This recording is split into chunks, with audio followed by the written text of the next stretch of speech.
En lugar, después de los bochornosos actos que hubo en la asamblea, vimos un presidente en la calle, aislado, solo, un presidente que se ha descolado de la realidad económica.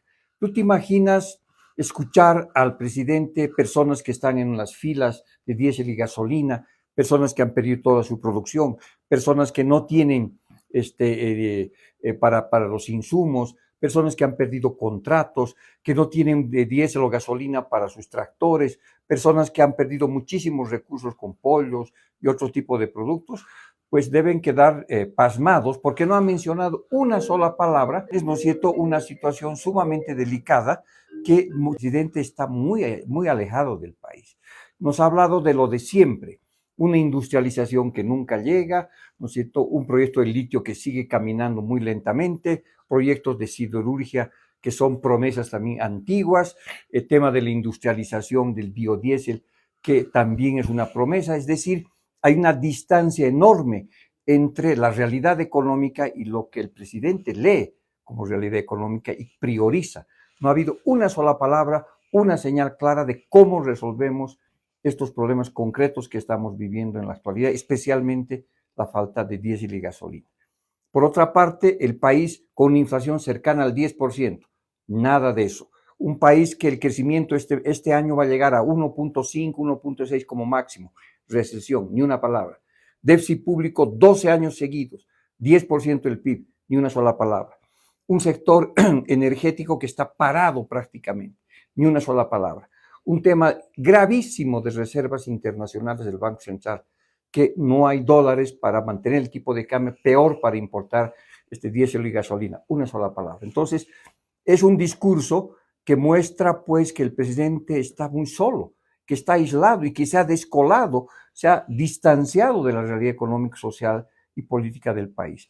Y por supuesto en estos discursos siempre apelando a la unidad, al tema nacional, pero en este instante la gente estaba esperando un presidente con decisiones, un presidente que diga qué es lo que va a hacer en el cortísimo plazo, ¿no es cierto?, con el tema de los bloqueos de caminos. Primero, ¿por qué no nos dijo que hay que apresar y llevar a la justicia a todos los responsables de los bloqueos?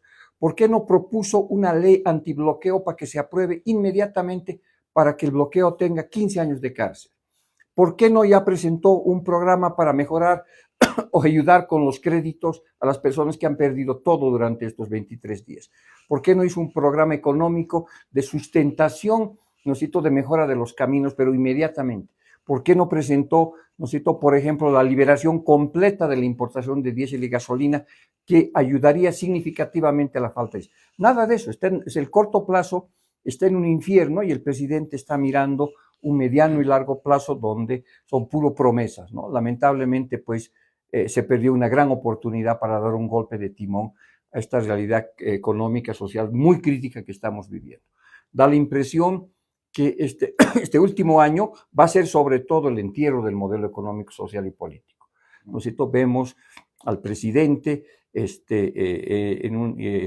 matando a su hijo, ¿no? Que era el modelo económico.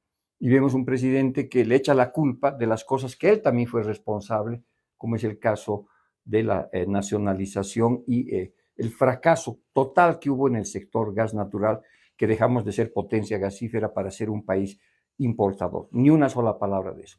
Entonces, creo que el mensaje presidencial deja una sensación de vacío, de incertidumbre, de falta de liderazgo, de falta de visión y de falta de decisiones. Cuando tú estás casi en un estado de guerra, como el que estamos viviendo ahora, necesitas un líder que te diga, de aquí salimos de esta manera, de maneras muy concretas, muy específicas, pero no mencionó absolutamente nada. Es decir, el presidente volvió a insistir en el tema del diálogo. Estamos como en el Titanic, la mitad del barco está bajo del agua. ¿Y qué? Vamos a seguir dialogando. En estos casos de emergencia se necesita un gobierno que tome decisiones sobre la producción, sobre la competitividad, sobre los dólares, sobre el abastecimiento de energía, sobre cómo vamos a ayudar a los productores que han perdido todo, qué vamos a hacer con el transporte que está con serios problemas para pagar sus créditos. O sea, hay decenas de cosas que están ahí y que no se mencionó absolutamente nada. Gonzalo, le agradecemos mucho. César, ya lo han escuchado.